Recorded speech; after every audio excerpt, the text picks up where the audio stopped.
Hello, all you hardcore boxing fans out there. How are you doing? It's Russ here from Porky's Corner, the voice of hardcore boxing. Today I'm joined by Kent from Belfast in Northern Ireland. How are you doing, Kent? Good morning, Russell. How's it going?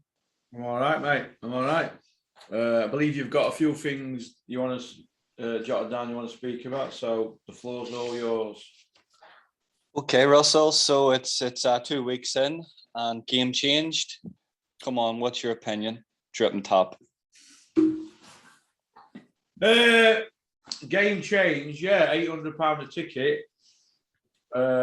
Singing Sweet Caroline, all Eddie's school chums. I thought it was pretty embarrassing. The Galahad masterclass saved the show, didn't it, really? Because up to then, it looked like a load of people in Witherspoons fighting on a Friday night. That's how I looked at it. Yeah, it looked absolutely empty again. It looked like it was the prawn sandwich brigade of the boxing fraternity. I don't think there's a boxing fan amongst any of them guys. £800 a ticket and £6 for a slice of pizza. It's not exactly a night out at the boxing. What did you think of the fights? What did you think of the content of the fights?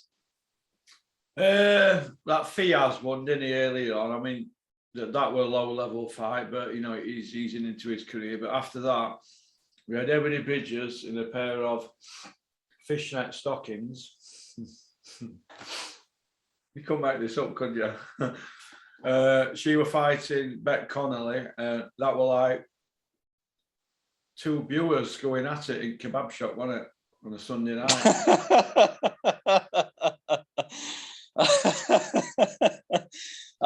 Yeah, you gotta look at this, you know. So we've got Emily Bridges there, who just fought for a world title, and you've got Becca Conley, who has won. She's 3-10 now. She's won one of her last 7 fights. I don't know how the board sanctioned that. I thought it was an absolute mismatch. I thought Becca tried her best. You know, she's a tough girl. Fair play to her for getting in and trying her best. Surely, Russell, they could have matched Emily Bridges with better opposition than that. Why did the board even sanction that? Well, they're sanctioning it because they're on back foot, aren't they? They want to get shows on and they all want to get paid and live their lives strutting about thinking they're important people when really they are cocks. You know, it just looks to me that Eddie's trying to get into that Australian territory now. He's using Emily Bridges. He's bringing her over. He's giving her these fights to get some form of viewership in Australia. So you can understand that. But the thing that annoyed me about it at the end was Maya Jama's comments, reference a fight at the end. And she said that I think after these comments, they actually put an earpiece into her because she's absolutely clueless. The comment was that, yeah, it's great to see someone wear clothes or something that they want to wear and smash someone's face in and get away with it. Surely that's not in the taste of ladies boxing, and surely that's not in the taste of a girl or Becca who's going in and fighting, and that's her career and that's her business and trying her best. Surely that's not within the taste of boxing. Yeah, it's bad form, but Ebony Bridges can only beat who's in front of her, can't she, really? And they had to get her a soft win to get her back on track, didn't they, I suppose? Yeah, I suppose, you know, they couldn't have brought anybody over that was going to hit her back, you know, because you know the standard there from top to bottom is pretty poor, you know, so they couldn't really afford a slip up. I think they're looking to try and get that Shannon Courtney rematch again that probably nobody really wants to see, but it's the only safe bet that they can match Shannon with Bridges again and have any sort of any sort of viewership with that there, because to be honest, it'll be hard to match Shannon with any of the top fighters. So moving on to, go ahead, Russell. No, I was just going to say, do you feel that Rachel Ball has a part to play in all this? Yes, but she's pulled out twice. She's had COVID. She's got this long COVID, so I think it's going to be hard. I think she should get a rematch because she beat Shannon quite convincingly.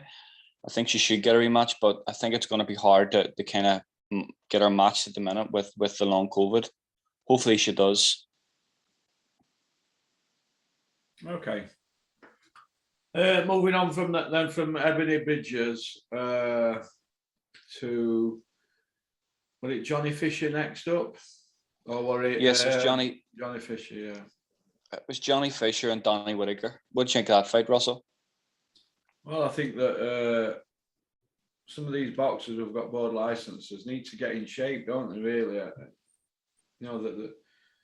they know that they're going to get the call because they're there to lose, aren't they? But why can't some of them turn up in shape? They've got board licenses, they're professional boxers, so why are they not in shape? Well, they're getting away with it, Russell. They're not being, you get your license. Apparently one of the rules of the license is when you turn professional, you're meant to do a spar, or they're meant to come and watch you sparring on a couple of occasions. Then that's how you get your license approved. I know that there is fighters out there that's not even happening to. So when you get your license, I suppose you've got basically a free run to do what you want. So it's not like there's anything there set in place to keep a standard of conditioning. So suppose it's heavyweights. So the an excuse to come in. Yeah, I'm a heavyweight, so I have an excuse to come in heavy. I thought it was what it was. Johnny Fisher's a complete novice, and it's going to be at least 2 or 3 years before he even gets matched against anybody. And he's a new cartoon character, a Matchroom. So he's a new. They're building him up. He's going to be on all these cards. He's from Essex. He's from Romford, Essex. He's a pal of Eddie's, so they're looking to build him up. So he's going to be like this for the next 18 months. You're not going to see him fight anybody. What do you think? What do you think about the name that I've given Johnny Fisher? What's that, Russell? Elmer Fudd.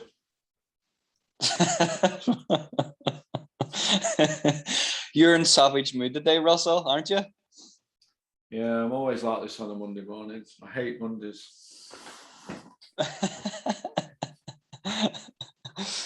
What did you think of the Savage Bobbage? What did you think of that fight? Well, I was down south one and I did a video Sunday morning in my pal's house, and that'll be out probably tomorrow. So I'm not going to say too much because it'll spoil it for what I said in the video. But I will say this, that everybody who knows that they're going to fight Babik, they know he's going to come throwing punches and hell for leather, don't they? So why are people not fit who are fighting him? I don't know. That guy, Mark Bennett, were blowing out his ass after 30 seconds. Yeah. Quit on his stool, didn't he? It was funny because in the way into the ring, he came into the ring and the commentators said that he had 7 weeks notice. He was given 7 weeks notice for the fight. He was ready. He had turned the fight down twice because he hadn't had adequate notice. And he was fit this time. He was ready. And after 30 seconds, he was absolutely exhausted. And he caught Babbage early. And that's something that the commentators were too busy talking amongst themselves to even realize that Bennett even actually stung Babbage in the way in. And then after that, he was just hanging on for his life. I don't know how on earth he stayed on his feet. He took an absolute pasting. I think it was a good decision from the corner to pull him out. I thought they should have pulled him out before that. But I don't really think Bobic now has got power at heavyweight. I don't think he's going to feature. I think he's going to feature probably at lower level heavyweight fights, but I don't really think he's got the power to step up, Russell. What did you think about his marriage proposal to that bird? Well, think about it. So the Ebony Bridges fight was 2 rounds.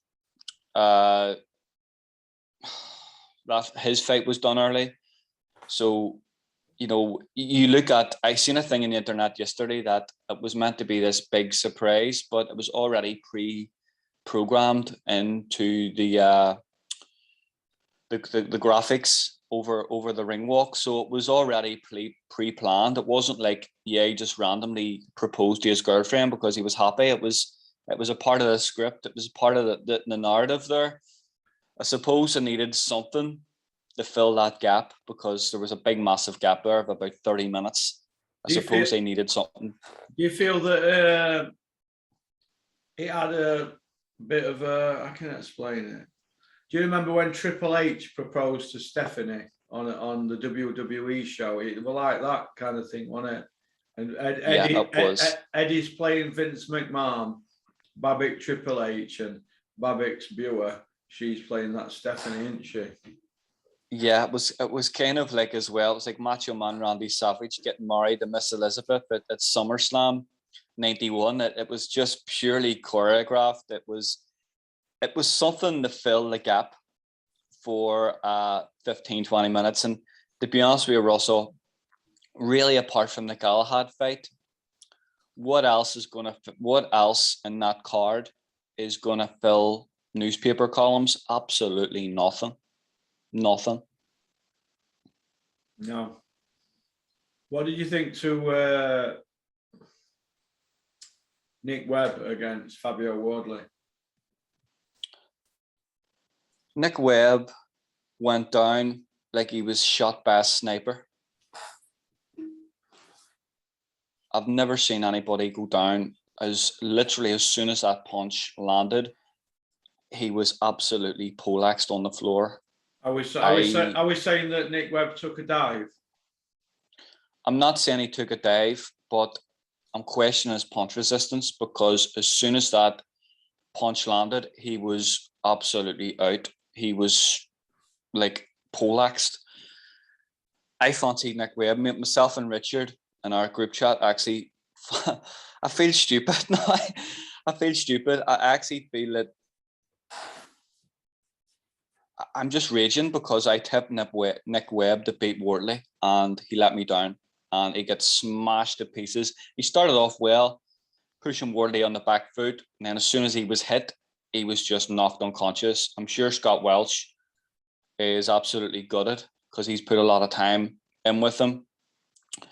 What would have happened if Webb had fought Bobic instead? Yeah. Moving on to end at fight, Fabio Wardley said that he wants Joe Joyce to vacate the British. Is this where boxing's heading now, where people are saying, oh, will you vacate? Why didn't he just call Joyce out? Because everybody knows that Dylan White's not going to let him fight Fabio, but I was a bit disappointed to hear a man saying, oh, will you vacate so I can fight for it? It's the first time I've ever heard that, Kent. Usually you get somebody saying, I want Joyce next, he's a British champion, but we're not getting that. And, you know, when you've got people like Tony Bellew sat, you know, as an anchor for DAZN, he's Mr. Vacant Belt, isn't it? Is this where boxing's heading, where fighters are businessmen and not fighters? Yeah, I was really disappointed by that. That just tells me that, yeah, vacate the belt because I know I can't beat you and I don't want to fight you. I don't like hearing that. I think it's not really of the sport, really. It doesn't, you're not selling yourself well. I think he would have sold himself better and lifted his profile if he just cut a wild promo on Joe Joyce and calling him out and everybody knowing he's not going to beat him, but it would have got him some more exposure. I think it's at that stage now where the British Commonwealth European title are all held up. Joyce is waiting in the wings for a world title shot that it looks a million miles away. So the domestic belts are all parked up. it's not his fault, but I think the board should be doing something like that there. We look at what's going on at the heavyweight, the world title. All those titles have been parked up for over a year. We've got British, Commonwealth, European titles all parked up. It's not the fighters, it's the sanctioning body. I think the board have a duty here to free those domestic belts up. Robert Smith, you shit house. Get something done with all these belts parked up. But who does he fight for a vacant belt, Russell? You look down the line. Would Cash Alley take it? A fight? There's other fighters down there that possibly could take it. Who would you like to see Wardley fight next to the British? I don't think Dennis is going to put Cash Allen here, Wardley, not just yet, unless it's on his terms. Cash has got a long way to go yet. He's not the finished article, and if you put him in with Wardley now and he got beat, could put him back 2 years. I mean, already you've got all these belts parked up. No, it's like the heavyweight division at domestic level and world levels. Everything's parked up. It's all on stale, isn't it? It's terrible. There's no. We look at the heavyweight division, and you've got that top 5, top 4, and you look below it. It's not great. Then you look below that again, and you've got some decent fighters coming through. And that it's just putting everything at a hiatus. You look at fighters like Tony Yoka. Tony Yoka, was Olympic champion. He is coming to the end of his French TV deal. They can't afford to pay him because he's on like 250,000 euros a fight. He's trying to go to America to get somebody to take him up, and he's no exposure there. You've got these Eastern Europeans. You've got Markmadov coming through, who smashed Pavel Sar in about 30 seconds in his last fight. You've got fighters like Hughie Fury, who's parked up. You've got Filip Hrgovic, who is probably the best out of all of them, who's parked up. Then you've got the journeyman in there. You've got the likes of Derek Chisores. You've got the Takams. They're getting more fights. Then you've got the top 4, top 5. They don't fight each other. And it's even having a knock-on effect down at domestic level as well. Yeah. So I think the sooner the belts all get freeing up at world level, I think it will have it'll drip free down in the domestic. But something needs to be done because it's killing the sport. It's absolutely killing it. What do you think to Dylan White coming out and doing an interview with Coogan, saying that he's not ducked anybody, but yeah, he's ducked AJ rematch, Wilder, Ortiz, Pulev, and he don't mention Joyce. And he even tried to swerve the Chisora 2 fight, didn't he? But he was backed into a corner. He had to fight that one. So, and he only seems to call Wilder out when Wilder and White have got fights lined up, and he don't really mention Wilder much, does he? Unless they both got something on. Sure, he knows very rightly that Wilder is tied in a contract with Tyson Fury. So why call that out? Yeah, exactly. He's at this stage now where he's been crying about the WBC for X amount of time. Well, has he even been rated number 1 in the rankings? I don't think he has. He's been knocked out by Povetkin, and he come back into the rank. Just because he avenged that loss doesn't mean that it's changed anything. It hasn't. Yeah. I think Dylan's very, very good at this, and we have spoke about this before. He has created. He's very, very good at creating his own propaganda and keeping himself trending, so to speak, keeping himself relevant. That 2 weeks ago we had all this talk about, yeah, I'm going to take the WBC to court. Well, where's the proof of that?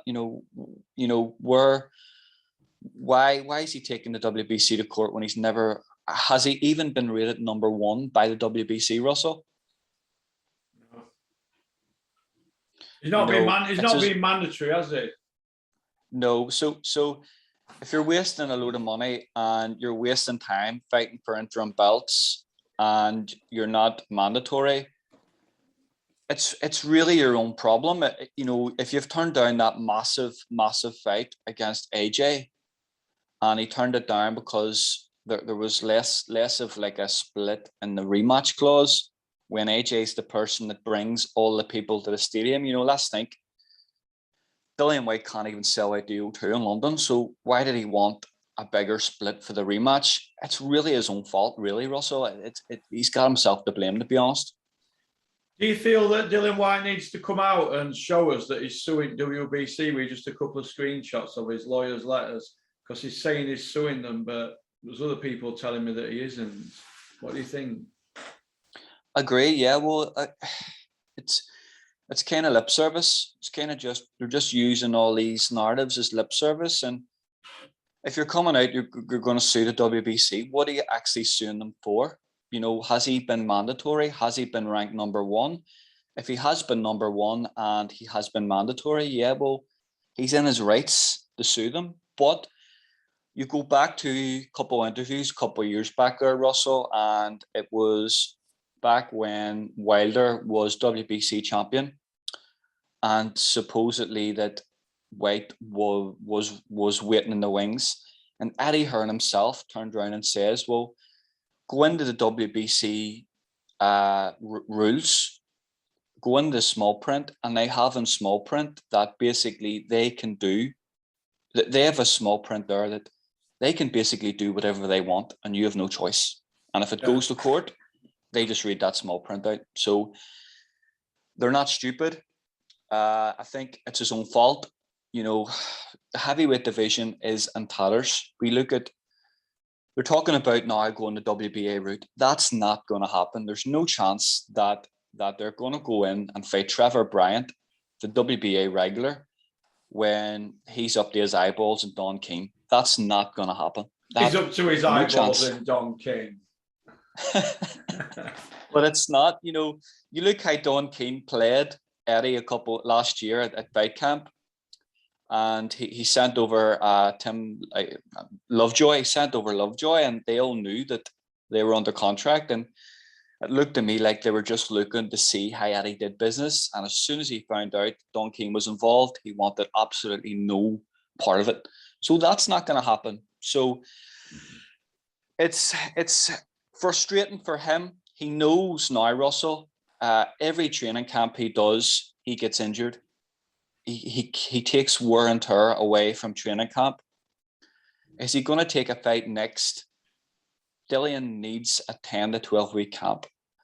Is he going to take an easy fight next for less money, for the same wear and tear over 12 weeks? Or does he take a fight, a harder fight over 12 weeks and get paid more? It's a no-brainer. It's a no-brainer. I think they're talking now Chris Arreola. Chris Areola's fat as a pig Michelin man.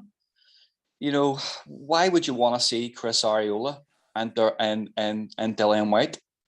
No, I don't want to see that.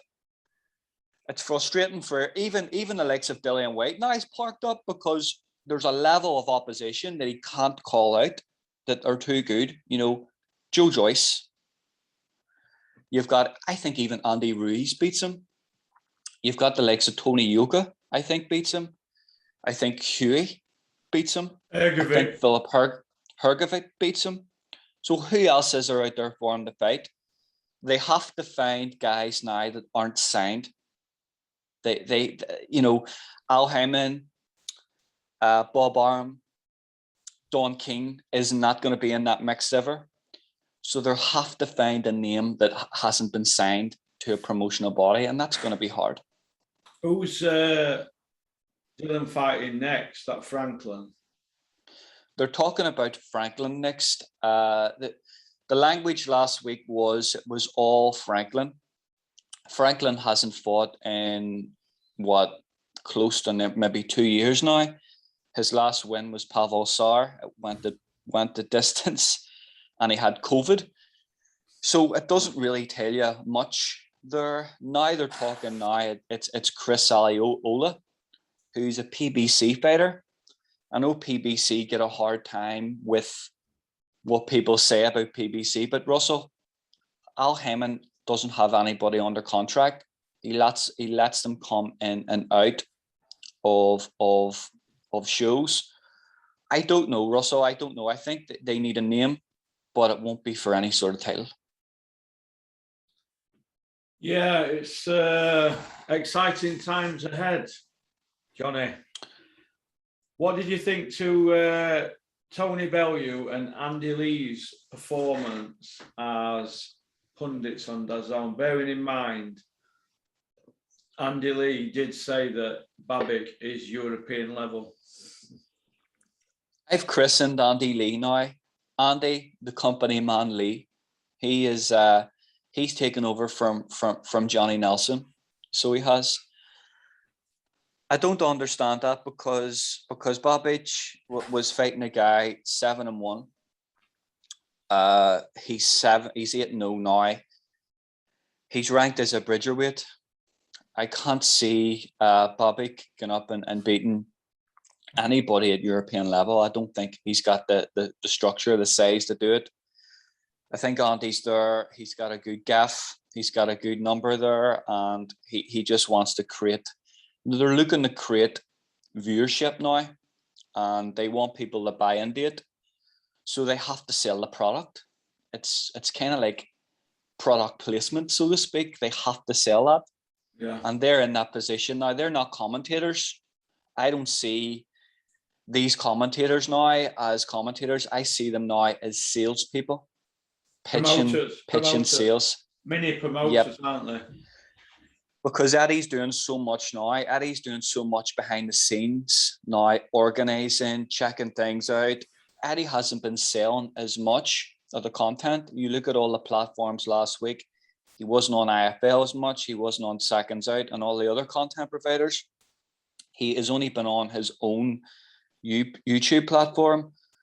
So because he isn't selling as much and he's more in charge, I think it's down to the commentators now. They're there to sell that product, and they're there to push it.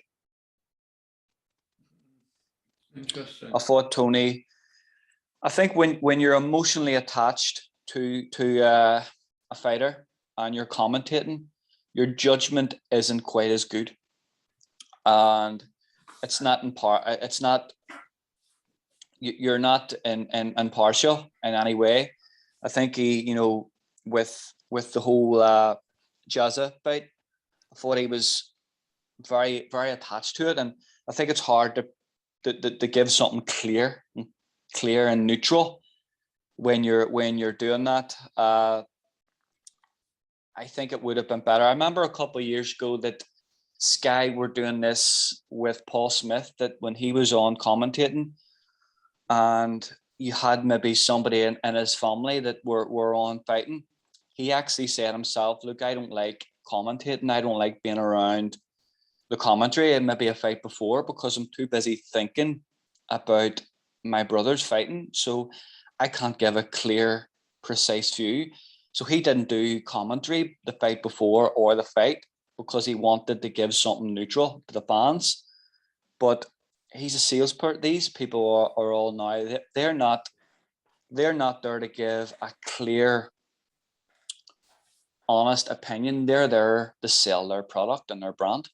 Paul Smith, I thought, was a good commentator anyway. Yeah, he was. He was very good. He spoke very quiet. He spoke about the action.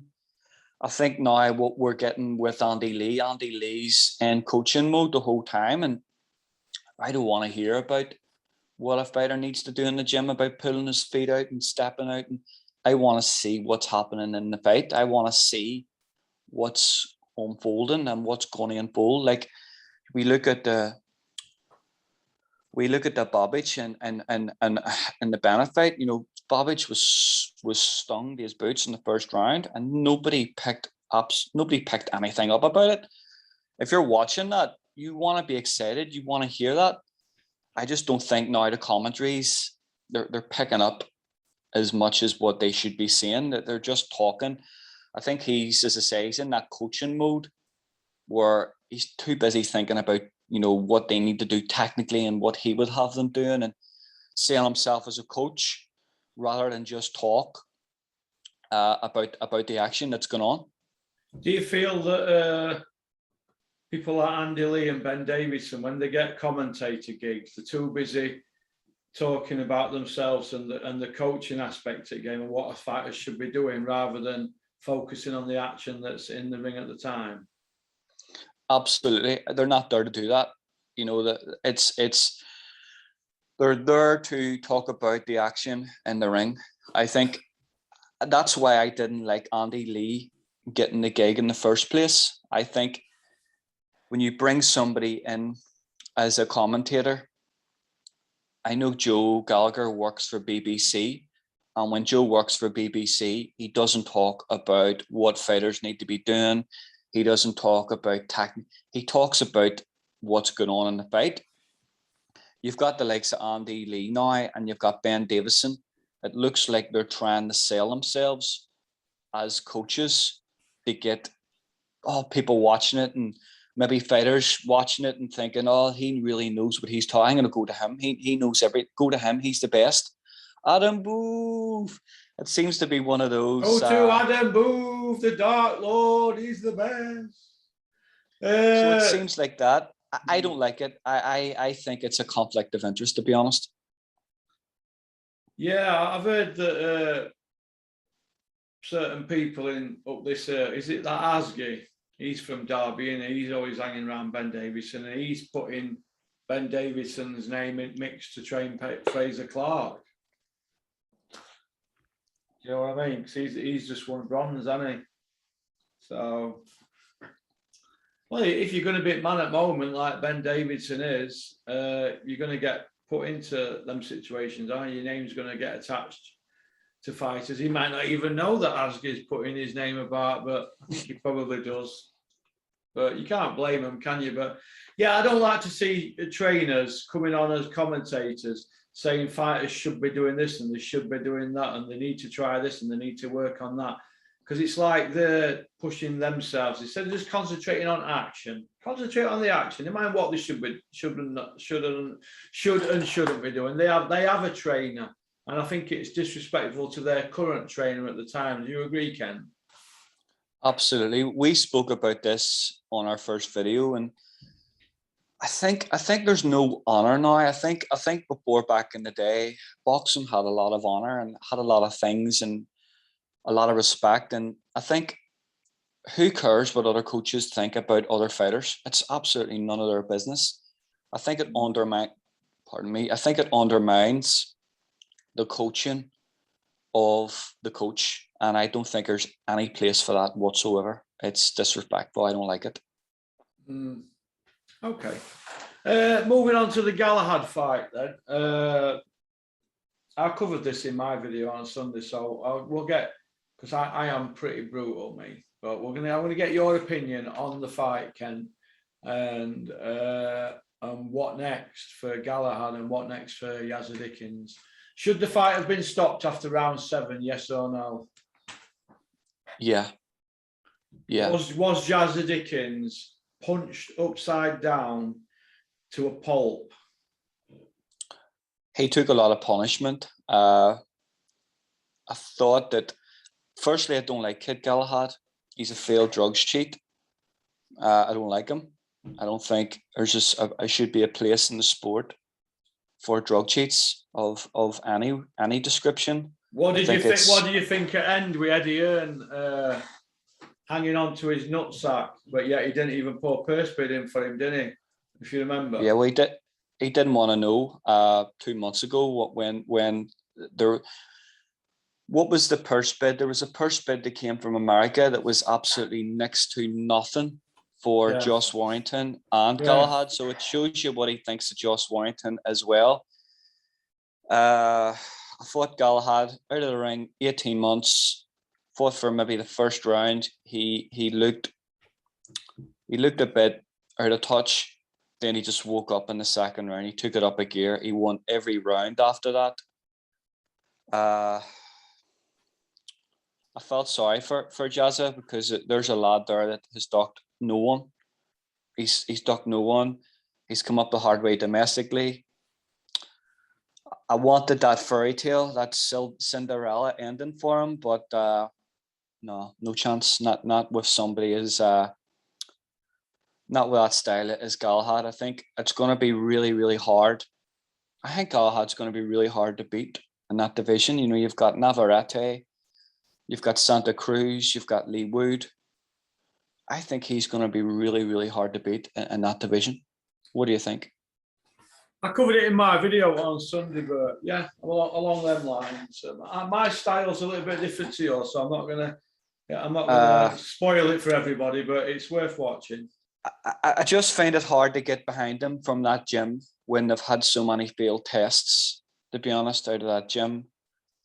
I don't like him, to be honest. I'm not going to get carried away about it. Dickens, Jazza, I don't know where he goes from here. Where do you think Jazza goes from here after that defeat? Got to retire after that. He's been in with Rigondo, lasted seconds against him, didn't he? Got his jaw done. Broken jaw. Round one. Round one, yeah. Wasn't it? Yeah. And it was, yeah. You've just seen this against Galahad, where I gave him a share of first round. After that, I gave him nothing. He wasn't even in the fight. But effort and fitness and toughness, he's got it in abundance, and I like him. But Galahad's way above him. Way above him. Way above. And yeah, you're probably right. He probably don't get beat him in that division. Probably only guy who beats him is himself. But there is always going to be an asterisk next to any win for any Ingle fighter. No. There's always going to be a star next to winning because of the failed drug tests that they've had in that gym. And if they have a fourth failed drug test on Dominic Ingle's watch, nothing will get done. Yeah, I agree with you. I can't get carried away with anyone that's failed a test. I'm not going to be a hypocrite. I find it even hard to say, yeah, he did brilliant. I find it hard to even say he had a brilliant performance because he's a drug cheat. Yeah. So no, I'm not going to get carried away about it. I'm not going to be a hypocrite. I don't think drug cheats should be allowed in boxing. I think it's wrong. I think it's bad for young kids coming through and seeing that.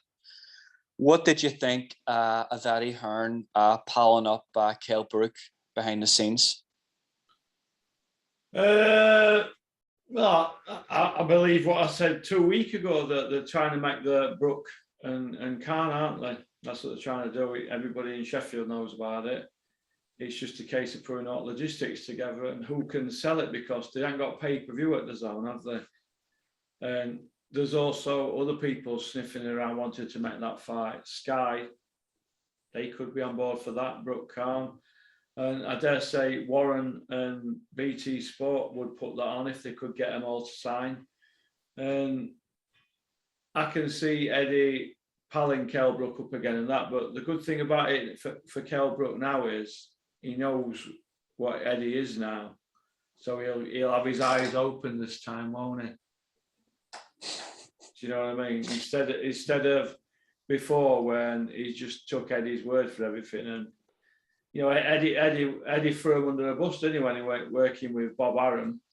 He didn't want to know on Sky, and now look, I mean, he's hanging out at back of Kell Brook, Eddie, and look at the Galahad situation. I know for a fact that Eddie Hearn told friends of mine that he wouldn't open his curtains to watch Kid Galahad. His style's horrible. That's a true story. But yeah, he wanted to have his photo took with Kid Galahad in the ring after the fight, didn't he? You know what I mean? These people do not care about fighters. They care about money. They are thick-skinned. They have a brass neck on them. They are not bothered what you think. It is tunnel vision, money. So these people are not your friends. All right, I keep telling people that, fighters. There's businessmen. It's a harsh business to be in. And sometimes I look at Eddie Hearn and I think, God, he's going to get some stick for that. But it's his job, innit? And it's sometimes it's not a nice job that he's in, because you have to be a two-faced little dirty little snake, don't you? And that's what Eddie is, isn't he, basically? It's a two-faced dirty little no good turncoat rat. But he's in the business of making money, and you're trading in meat, aren't you? It's like taking fighters to meat market. Yazza Dickens got took to meat market, didn't he? That's what happened. He was that badly injured, they couldn't even have him in ring after. They said, "You've got to go straight to hospital." Am I right? They couldn't even, you only hold arms up after the fight.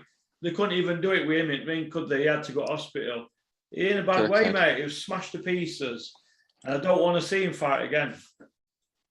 But I turned it off. What I do want to ask you is this. What mark would you give Yazza Dickens' corner out of 10? That's Derry Matthews, Georgie Vaughan and Kerry Kays. All three of them. Kerry Kays supposed to be a Mr. Experienced cut man. Why didn't you stop it earlier? Hey. My opinion is that we hear a lot of talk about Kerry Kays, a great character, and he is a great character. You know, he's been around a long time. He's been doing a lot of diet work with the top bodybuilders. He's worked with Ricky Hatton. He got Ricky Hatton making light welterweight when he couldn't. But from my opinion, is the best cut man ever to come out of Britain was the great Mick Williamson. He's the best cut man, period, in boxing. Mick, you know, there's no better. Mick the Rub.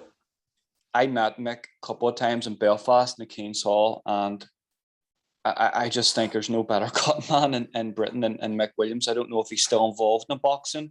Yeah. And if he is, I hope he's keeping well. But that fight after 6 rounds, Russell, I actually turned it off. I couldn't watch it. I thought I seen what was happening every round. It seemed to be like Galahad couldn't miss with anything. I would have liked to seen the punch, the accuracy after the fight. I think Galahad threw close to 1,000 punches in that fight.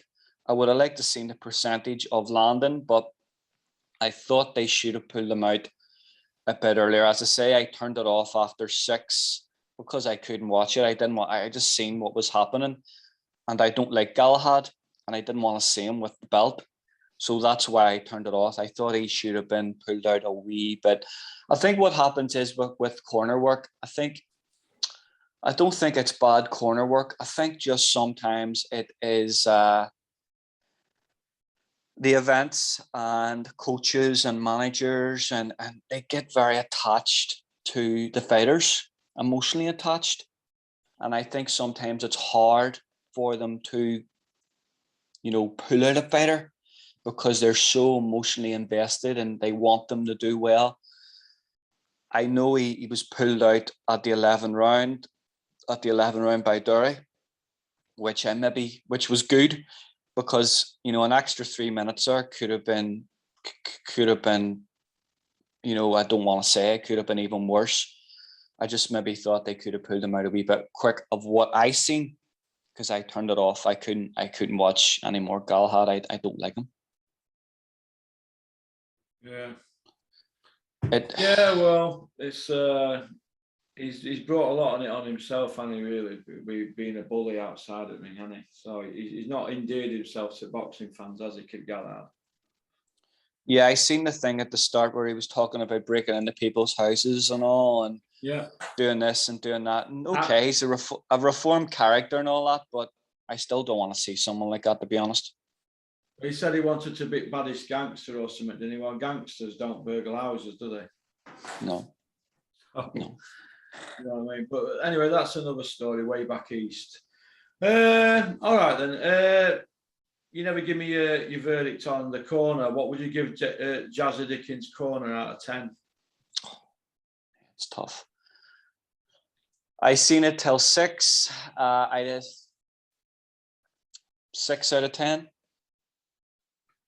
Do you agree it should have been stopped after round 7?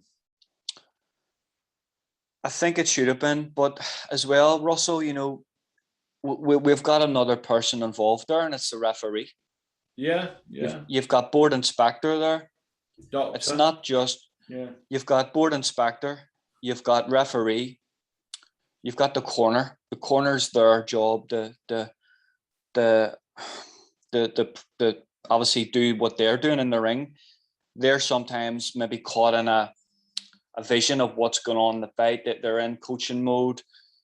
Sometimes when you're only watching one fighter, it's hard to see the whole spectrum of what's actually going on. But when you have a referee in there who sees absolutely everything, he's right beside them the whole way. He's with them the whole way. So I don't want to put as much of the blame on the corner. The board are there to protect the fighters. There's a steward in charge. There's a referee. I think that's their job. And what was the referee and what was the steward in charge doing? What do you rate them as? Well, I think it were a bit like Titanic, wasn't it? It were a catastrophe of events that led to the Titanic crashing into the iceberg, and I think that happened with Yazza Dickens. Bad matchmaking, because he were bumped up rankings, wasn't he? So he were out of his depth straight away. He's got miles on clock, Yazza, as well, and then you've got the referee didn't look out for his best interest.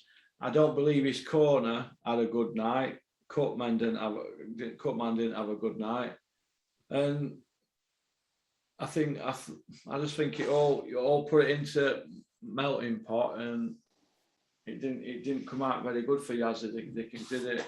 I mean, I've heard his face is horrendous at the moment. Horrendous, his face. He looks like the Elephant Man, and I really feel for him and his family. And I hope he's all right, because he's a lovely kid. I hope he's going to be all right. And I would have thought I'd be cheering for a Tony Bellew fighter, but I'm gutted for him.